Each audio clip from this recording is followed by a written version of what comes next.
pensait qu'en faisant plusieurs interventions de suite, on allait se répéter tout le temps. Et finalement, en fonction des classes, ça prend des directions différentes. Parfois, on est plus sur notre travail, parfois plus sur l'échange direct avec eux, parfois on explique plus le livre, mais en tout cas, leur questionnement, leur curiosité n'est pas toujours la même, quoi. Et ça, je trouvais ça chouette. De confronter le livre à un public, c'est toujours très très intéressant, c'est enrichissant. On découvre des fois des facettes de son propre travail grâce à ces rencontres avec des lectrices et des lecteurs, donc ça c'est super. On n'a pas le même rapport avec tout le monde, il y en a qui sont ouvertement enthousiastes et qui sont très pressants, il y a d'autres qui le sont moins et c'est super normal parce qu'on n'a pas les mêmes centres d'intérêt, hein. Adultes ou lycéens, ça revient au même, hein. On n'est pas pareil. Il y a des gens des jeunes aussi qui ont besoin de plus de temps, des fois qui attendent pendant longtemps toute l'intervention et à la fin ils commencent à poser plein de questions parce qu'il faut qu'ils s'habituent à notre présence aussi. Donc non, c'est super, encore une fois. Certains ont un rapport à la lecture quand même plutôt difficile. Je me dis que parfois le processus me semble un peu inversé, c'est-à-dire que je me demande si la rencontre devrait pas se faire avant la proposition de lecture. Au début, la classe est un petit peu contrite, forcément, enfin, ils sont un peu impressionnés ou un peu intimidés, nous aussi sans doute, et petit à petit, au courant de la rencontre, on les voit qui se détendent, on finit par se connaître et avoir un rapport plus simple et plus détendu. Et je pense qu'à la fin de cette rencontre, ça peut donner envie aux élèves de lire le livre. Maintenant, ils vont mettre dessus des têtes et une explication aussi de ce qui a mené à ce livre, ce qui l'a produit. Et donc, je pense que ça provoque une curiosité chez eux. Donc, peut-être le livre sera plus lu après l'intervention qu'avant. J'ai l'impression qu'ils ont un rapport avec nous qu'ils n'ont pas avec leurs enseignants. Par exemple, souvent, au bout d'un petit moment, ils nous posent des questions qu'ils n'auraient pas posées à leurs enseignants, qu'ils ne posent pas forcément à d'autres adultes. Ils ne vont pas tous devenir dessinateurs de bande dessinée ou scénaristes. Voilà, on ne peut pas prévoir ça. Malgré tout, il y en a toujours qui sont passionnés par le dessin. Souvent, ils viennent nous montrer le dessin après. Ça, c'est très, très intéressant. Et on sent que c'est enrichissant pour eux. Il y en a aussi qui lisent des BD, mais qui n'auraient jamais rêvé, n'auraient jamais pensé vouloir faire ça en tant que métier. Et du coup, c'est intéressant. Enfin, moi, je pense que c'est important, lors de notre présence dans une classe, de ne pas juste s'adresser aux petits noyaux durs qui s'intéressent vraiment activement à la bande dessinée, mais aussi tout simplement parler à eux comme des jeunes qui s'intéressent à la vie et comment on peut donner de parler de ce que c'est la vie de travail. J'aimerais bien penser en tout cas qu'on puisse incarner le possible, qu'on puisse incarner l'idée de rendre possible un métier de passion. Oui, j'aimerais que ce soit le cas. C'est difficile d'atteindre ces métiers-là, mais nous, on n'est pas des extraterrestres, on n'est pas des stars du rock, donc on aime bien montrer qu'on est un peu des gens comme les autres et qu'on a pu arriver à faire quelque chose qui nous plaît, donc pourquoi pas eux.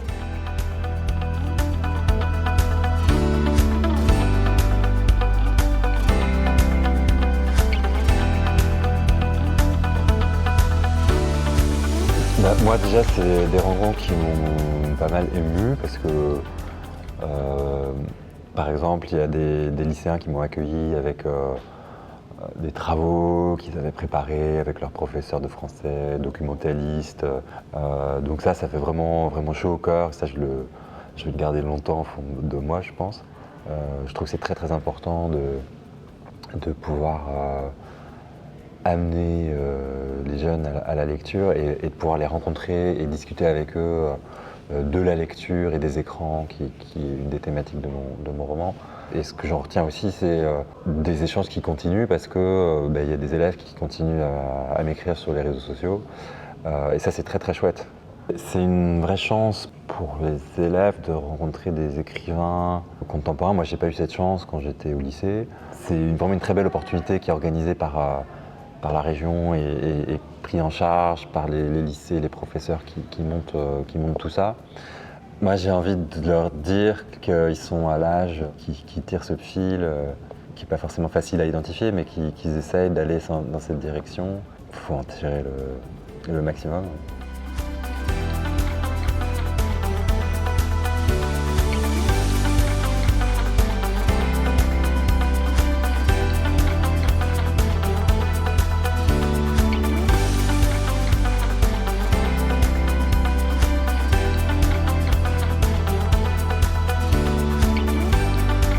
C'est très touchant en fait de voir de voir que ce que moi j'ai fait dans mon coin, c'est repris, c'est réapproprié par ces élèves qui en font quelque chose de nouveau, quoi, et de voir aussi cette compréhension fine qu'ils en ont eu. Le fait que moi je fasse un travail très solitaire et d'un coup de le voir approprié par un collectif, ouais, c'est vraiment quelque chose.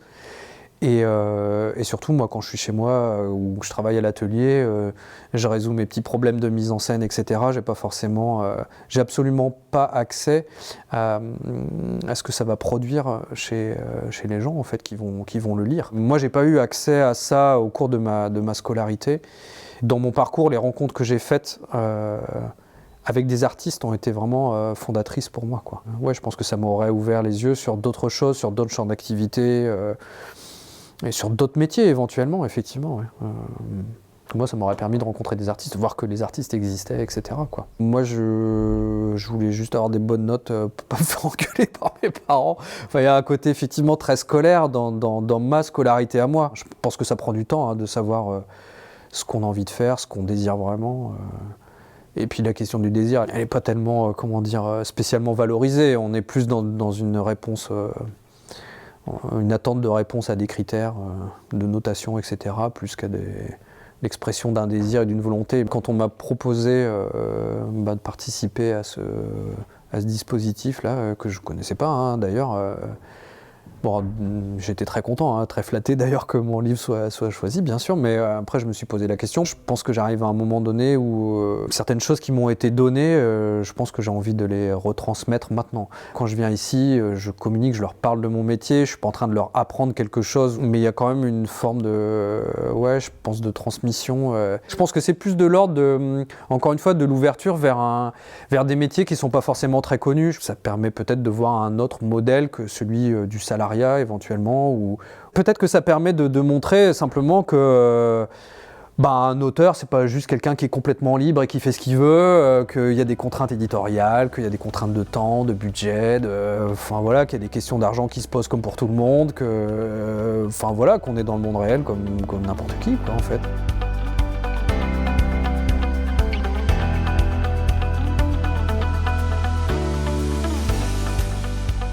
Je me rends compte qu'ils se sont sentis concernés, en fait. Moi, j'ai toujours pensé que les jeunes gens, quand ils sont accompagnés, quand ils sont tirés vers le haut, quand ils sont accompagnés avec bienveillance et quand on leur fait confiance, ils peuvent donner quelque chose de magnifique. Et moi, ils m'ont épatée. Ce qui m'a beaucoup touchée chez ces jeunes, c'est peut-être le rapport fille-garçon. Parce qu'on peut avoir des a priori par rapport à la question littéraire, par rapport aux filles, par rapport aux garçons. Et ce que j'ai trouvé très beau depuis les quelques rencontres qu'on a fait ensemble, c'est la façon dont les garçons arrivaient à être sur des questions purement littéraires, des questions qui sont sensibles et qui ne sont pas nécessairement les questions guerrières à laquelle la société voudrait les associer, et qu'ils sont, les filles aussi, hein, sur la chose littéraire aussi, puisqu'ils ont parlé d'écriture, ils ont rebondi même sur des questions qu'ils n'avaient pas préparées. C'est-à-dire qu'ils ont su à la fois suivre le fil des questions qu'ils avaient préparées, mais aussi être disponibles au moment en train de se passer.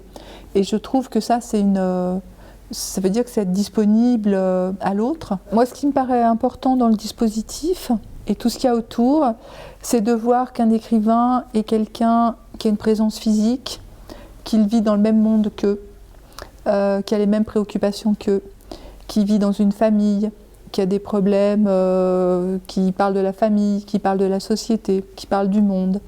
L'écrivain est quelqu'un qui est en lien avec la chose politique, avec l'histoire de ses proches, avec des questions sur le monde, avec des malaises, avec des déséquilibres. Et en fait, on a beaucoup parlé de toutes ces choses-là.